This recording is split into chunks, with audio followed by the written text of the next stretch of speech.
Inside information کے معزز دوستو، میں ہوں عمر شاہ اور آپ تمام دیکھنے اور سننے والوں کو السلام علیکم۔ ناظرین گرامی، آج کا ہمارا موضوع ہے سلطنت عثمانیہ۔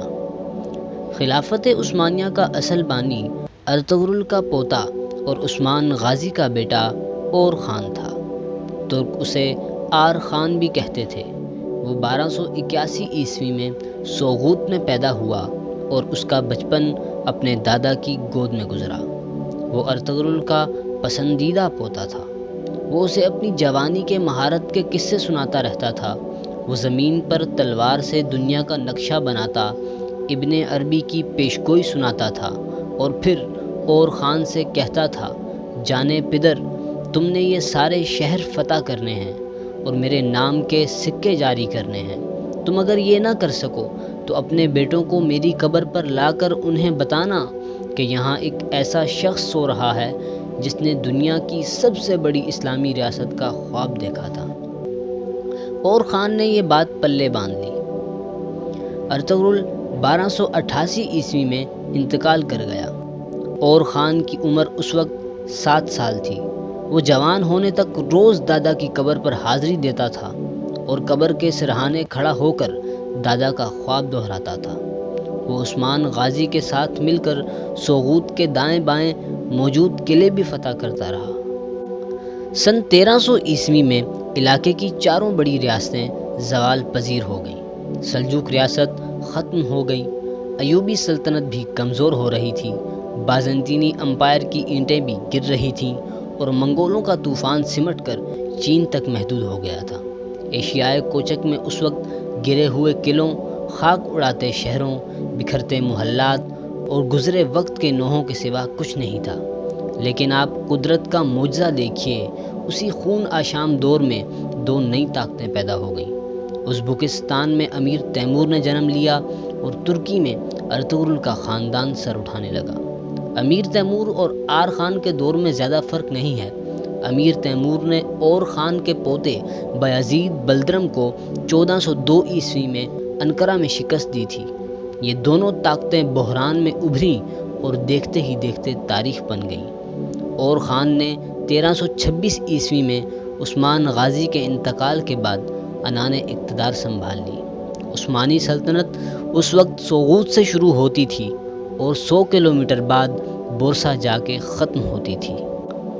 لیکن اور خان نے اس کے باوجود نہ صرف اپنا سکہ جاری کیا بلکہ اپنی ریاست کا آئین، قانون اور بیوروکریٹک سسٹم بھی بنایا۔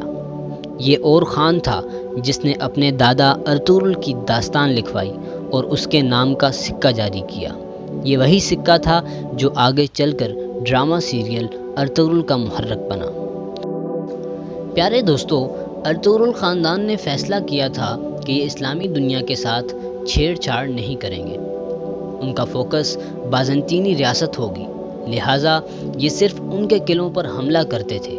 اور خان نے بورسا کے بعد ازنیک، ازمیت اور کاراسی کے قلعے فتح کر لیے۔ آپ ارطغرل میں بار بار نکومیدیا، نیکوسیا کا ذکر سن رہے ہوں گے۔ نیکوسیا آج کل سائپرس کا دارالحکومت ہے، جبکہ نکومیدیا یونان کا شہر تھا۔ یہ دونوں شہر 14ویں صدی کے اہم اور بڑے ہوا کرتے تھے۔ اور خان نے یہ بھی فتح کر لیے۔ یہ اس کے بعد سابق سلجوق ریاست کے شمال مشرقی علاقوں کی طرف بڑھا اور آدھا اناطولیہ بھی لے لیا، اور پھر یہ آج کے ترکمانستان کی طرف مڑ گیا اور اس کا خاصا حصہ بھی قابو کر لیا۔ بازنطینی حکومت اس سے گھبراتی تھی، چنانچہ بازنطینی بادشاہ جان ششم نے اس کے ساتھ امن معاہدہ کیا اور اپنی صاحبزادی تھیوڈورا اس کے عقد میں دے دی۔ یہ پہلا ترک سلطان تھا جس نے گیلی پولی اور انقرہ فتح کر لی۔ اس نے گورنرز کا اپنا ایک ماڈل بھی تخلیق کیا تھا۔ آغوز قبائل جھنڈے کو سنجاق کہتے تھے۔ اور خان نے ریاست کو مختلف صوبوں اور ضلعوں میں تقسیم کیا اور ہر ضلع دار کو مختلف رنگ کا جھنڈا دے دیا۔ ان جھنڈوں کی وجہ سے اس کے ضلع سنجاق کہلاتے تھے۔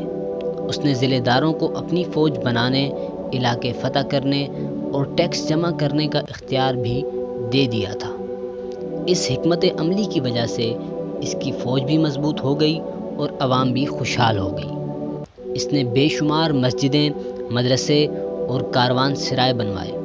وہ ایشیائے کوچک کا پہلا حکمران تھا جس نے بورسا میں یونیورسٹی بنائی تھی۔ اور خان کے بعد اس کا بیٹا مراد اول سلطان بنا۔ اس نے سلطنت عثمانیہ کو حقیقتاً سلطنت عثمانیہ بنا دیا۔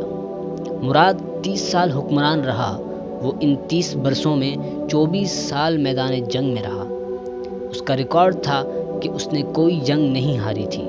اس نے بلغاریہ، سربیا، مقدونیہ فتح کر لیے۔ اس کی آخری جنگ کوسوو میں ہوئی تھی اور پورے یورپ کی فوجیں اکٹھی ہو کر اس کے مقابلے کے لیے میدان میں اتری تھیں، لیکن اس نے اس مشترکہ فوج کو بھی خاک چٹوا دی۔ ناظرین گرامی، وہ 1398 میں کوسوو کی جنگ کے دوران زخمی ہو کر انتقال کر گیا۔ مراد اول کے مرنے کی خبر پھیلی تو پورے یورپ میں جشن منایا گیا اور تمام کلیساؤں کی گھنٹیاں بجائی گئیں۔ مراد اول نے سلطنت عثمانیہ کے رقبے میں 5 گنا اضافہ کیا، لیکن آپ یہ جان کر حیران ہوں گے کہ 4 نسلوں کی فتوحات کے باوجود مراد اول کے انتقال تک سلطنت عثمانیہ صرف 20,000 کلومیٹر پر ہی قائم تھی، اور یہ رقبہ آج کی راولپنڈی ڈویژن سے بھی کم تھا۔ یہ تھی سلطنت عثمانیہ کی 4 نسلوں کے بعد سلطنت عثمانیہ۔ ناظرین گرامی، یہ حقیقت ثابت کرتی ہے کہ ریاستیں ایک دن میں نہیں بنا کرتی، ان کی بنیادوں تک میں 4 نسلیں کھپ جاتی ہیں۔